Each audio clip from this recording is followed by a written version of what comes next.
how does that work? How does Laura Loomer get to be a Pentagon advisor, but you get primaried? Like, what is that? I don't know. I've never understood why anyone takes her serious. There's only one cares about, and that's Israel. It's nonstop Israel, nonstop, and that seems to be the overarching theme. And look, we always have to say our disclaimer. This isn't about Jewish people. This is about the government of Israel. This is about their military, and this is about them demanding, nonstop demanding, America, pay attention to Israel, do what Israel wants, fight Israel's wars, and pay for them. And if you don't, then we're going to come after anyone and everyone that gets in the way of that. And if you're wondering why people are talking about primarying me, well, it's because I don't take any money from AIPAC. I've called for AIPAC to be registered under FARA. I've introduced amendments to defund all of our American tax dollars from going to Israel every single year, billions and billions of dollars every single year. But I've also done that for a slew of other countries. It's not just Israel. It's a whole bunch of other countries, Egypt, Ukraine, you name it. I'm just like, enough of the foreign aid. But if you're willing to step out and you're actually to say, hey, we're not MAGA, we're MAGA. And there's a major difference there. Then there is a group of people that come at you with everything they have. And that's what they're doing. They've got bots attached to my account that load my comment sections with ridiculous lies. They've got paid social media influencers that literally get paid by Israel or by Israel-aligned donors to attack me constantly every single day. Our country is gone. If billionaire donors that literally put another country, another foreign country before our own, are able to buy a congressional seat, then the American people completely lose representation. Yeah, and that would be the end. That's assuming they have it now. I mean, about 70%, and this is across both parties, of members of Congress take AIPAC money. That's gone on for my whole life, as far as I know, but no one ever talked about it until this year. And now people understand what that is if it's a foreign lobby acting on behalf of a foreign government. And I just wonder, can that continue? Can people, will there be a town hall meeting with a member of Congress in the next year where that person isn't asked, why are you taking money from a foreign lobby? Oh, I think we're going to see that in this election cycle. It's already happening. I just saw that AIPAC is now trying to get donations to their politicians they support through back channels, not directly coming from AIPAC, so it doesn't show up on their FEC reports. That's a big deal because people have had it. People are so sick of it. They don't want their elected leaders to be bought off for a foreign country, any foreign country, not just Israel, any foreign country. But they are so offended by AIPAC. And they're offended, you want to know why? They're offended because AIPAC doubles down. And they're offended because Mark Levin calls every single one an anti-Semite and every single name that he can sputter out of his hateful little face as he is so angry because people aren't bowing down and blowing up all of Israel's enemies. I've never been to Iran. I don't know why I have to hate them so much, but they've told me over and over again for 30 plus years that they're going to have a nuclear weapon any moment now, and they're going to bomb America and bomb Israel. Still hasn't happened. I was, another thing when we bombed Iran on behalf of Israel, by the way, it was pretty interesting to me that hell was not unleashed like we were told it was going to be. And I didn't see hell be unleashed on Israel. As a matter of fact, the Iron Dome that America funds, it worked. And people in Israel were safe, and people in America were safe. We didn't see a single bomb fall on our heads, on our homes, on our neighborhoods. We didn't see anything happen here like that has happened to Gaza now for months and months and months. We didn't see children and toddlers being blown to pieces. We didn't hear about these horror stories. We didn't witness it and feel it. But this is a lie that we are constantly told over and over and over again, that we have to hate these people in the Middle East. What I don't respect, what I'm horrified by, is Christian ministers making excuses for the murder of Christians, or anyone else, actually, for that matter. Right. And they should know better. It is heresy. They're telling lies. And I really feel like they need to be called out above all else. I fully agree with you. As a matter of fact, I did a call last night and there was many Christians that are from the West Bank and from Gaza on the call, and they were being very honest about all the horrible things that they have been through themselves and people they know have been through, and the abuse that they take from the IDF and the abuse that they constantly take. And these are the atrocities that Americans, especially American Christians, need to understand. And it's real. It is constantly happening. I've heard from so many Christians in the West Bank about how they are attacked constantly by settlers. I've heard stories about how their Christian churches are attacked. I've heard stories about how Christians there have been murdered. And if, we can put Hamas aside, if American Christians can't wake up to realize that, okay, hold on, we've been lied to, and these things are actually happening, and they can't analyze it of why they're happening and who is actually doing it, then they really are lost. They really are blinded. But these stories that I'm hearing and being told over and over again, it's not war propaganda. And it is very, very real. And it's some of the worst things happening in our lifetime. It's just like what's happening to Christians in Nigeria. Yeah. There's real Christian persecution, and it's happening in Gaza, and it's happening in the West Bank. And it cannot be ignored. And Christian pastors, most of all, should be the ones talking about Of it, course, not always. making excuses for Israel and demanding that the people in their pews donate their money and give their loyalty and give their obedience to the country that is inflicting these horrors on Christians. These Christian pastors should be the ones calling it out. Yeah.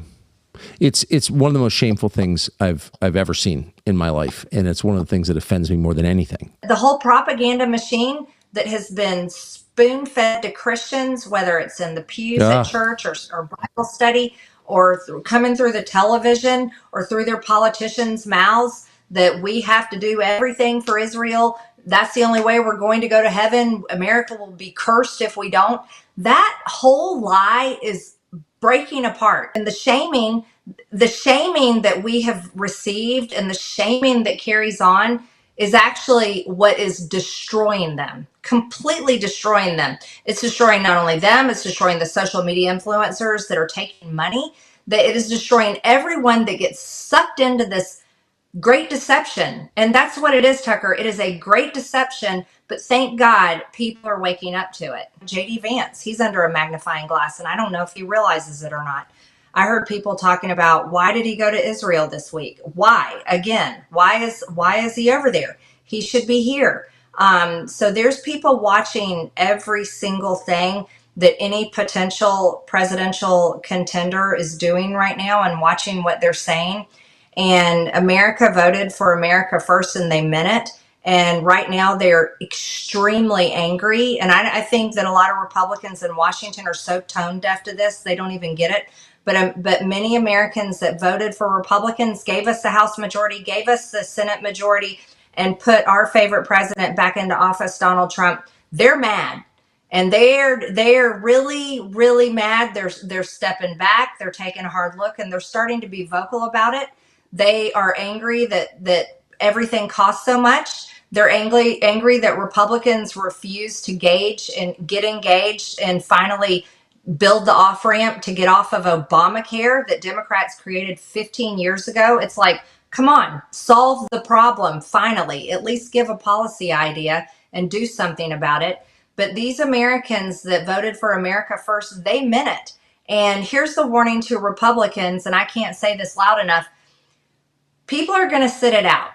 People are not going to show up and work for you and door knock for you and vote for you and give you money and sit there and hand you the majority and hand you full control over this country if you're not willing to actually deliver the agenda that the people demanded, that the people bought in, that the people are begging for. They're mad about a lot of things. They're really mad about a lot of things, and they're sick and tired of the foreign countries constantly on television every single day at the White House. They don't want to see another foreign leader there.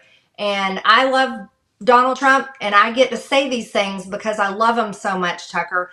I get to say these things and I get to tell the truth because when the MAGA train left the station, I was on it the entire time. And then when everybody bailed and jumped off on it, I got out and I helped push it up the fucking mountain, excuse my language, to get it to the top so that we could win and get there. And so I get to say when things are going sideways and when they're going wrong, I get to say these things. And that's because my job title is representative. That means I represent the people and nobody else. And you know what?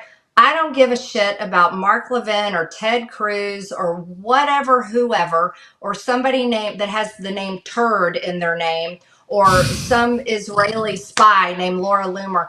I don't care about any of these people. They are irrelevant and mean nothing to me. Absolutely. And you want to know something? They are the last people that Americans that worked hard are ever really going to trust and support. And so you asked me, and I'm giving you my honest answer. Most human organizations wind up resembling, just organically over time, whatever force they were created to fight against. They become inversions of themselves, mirror images of what they were intended to be. It certainly happened to the Democratic Party, by the way, in our lifetimes. I mean, 40 years ago, the Democratic Party was the party of what? Peace and human rights and against big business. And since the Clinton years, of course, it has been the opposite of those things. The Democratic Party has been the defender of oligarchy and the main driver of war.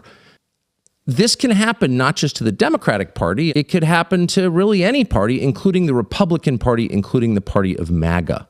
There are some pretty highly aggressive people in Washington, D.C., who are trying to turn the MAGA movement into the opposite of what it was created to be, the opposite of what voters hoped it would be when they voted for it, what tens of millions of Americans believed it was. Before that happens completely, and before we forget what MAGA once was, it's probably worth stating in very clear terms what it is. Donald Trump, for 10 years, 10 full years, 2015 to 2025, has been articulating again and again and again, a remarkable level of repetition, actually, 5 consistent themes about what this is. What is MAGA? Number 1. What is the first pillar of MAGA? Well, of course, it's America first. My foreign policy will always put the interests of the American people and American security above all else. Has to be first. Has to be. That will be the foundation of every single decision that I will make. America first will be the major and overriding theme of my administration. April 27th, 2016. At the time, Donald Trump had been elected to nothing. He'd not even officially secured the nomination. Third pillar of MAGA, and this is something that President Trump, now President Trump, then candidate Trump, articulated from the very first days of his campaign, is that the war on terror and all pointless wars, wars that do not serve America's direct national interest, in other words, wars that are not wars of self-defense, wars that are not repelling an invasion, are pointless, and worse than pointless, they are bad for the United States. We are never going back to a party that wants to give unlimited money to fight foreign wars that are endless wars, that are stupid wars. We'll be stopping the slide into costly and never-ending wars. We've got to stop it. Can't keep spending hundreds of billions of dollars protecting people that don't even like us. And not a single one of those wars was waged on behalf of the United States or its interests. Every single one of them was waged on behalf of our so-called allies or some stupid idea about turning the Middle East into Western Europe. Globalization has made the financial elite who donate to politicians very, very wealthy. But it's left millions of our workers with nothing but poverty and heartache. But it's a really sick obsession, Tucker, that I think everyone is sick and tired of is the fact that American people work so hard and pay extremely high taxes for their tax dollars that have to constantly be used to sell weapons and deliver weapons and pay countries to kill people. And I can't understand that. And people are so sick and tired of it. And the veterans in my district are sick and tired of it. But for some reason, this is the continuation of what Washington, D.C. does. No matter who's in charge, Democrats or Republicans, Washington, D.C. is unchangeable, absolutely unchangeable. And they have hijacked our movement, and they're taking it away from the campaign promises of America First and turning it into everything that we hate. We hate globalism. We hate bailing out foreign countries. We hate foreign wars. We hate industries overseas. We want industries supported here at home. And you got people talking about it. People are not silent anymore. We're at a pivot point where the people who cheered on the wars in, name the countries, Iraq, Afghanistan, Libya, Syria, against the Houthis, whoever they are, those people are poised to take over the Republican Party. I thought the whole point of Trump's ascendance was to change the party, to make it consistent with what Republican voters, and not just Republican voters, lots of Democrats switched over to vote for Trump because they wanted those 5 pillars. And all of a sudden, the people who've for generations wrecked this country seem on the verge of stealing the MAGA copyright, slapping it on their own polo shirts, and running the Republican Party. How is this happening? I have no idea, but it's what they always do. It's what they did in his first term, and now we're watching it unfold again, and it is disgusting, and people are pissed. I'm talking about pissed. Everyone I'm talking to at home is going, hold on now. Why are we considered hateful and anti-Semitic if we don't want to pay for Israel's wars constantly? But what we have going on right now, seriously, look at it. It's a revolving door at the White House, a revolving door of foreign leaders and prime ministers and presidents, all with their hands out, demanding money and demanding attention and demanding America do this. Let's take, for example, this $40 billion bailout for Argentina. That's probably one of the grossest things I've ever seen. And I have no idea who is telling our great president, our America First president, that this is a good idea.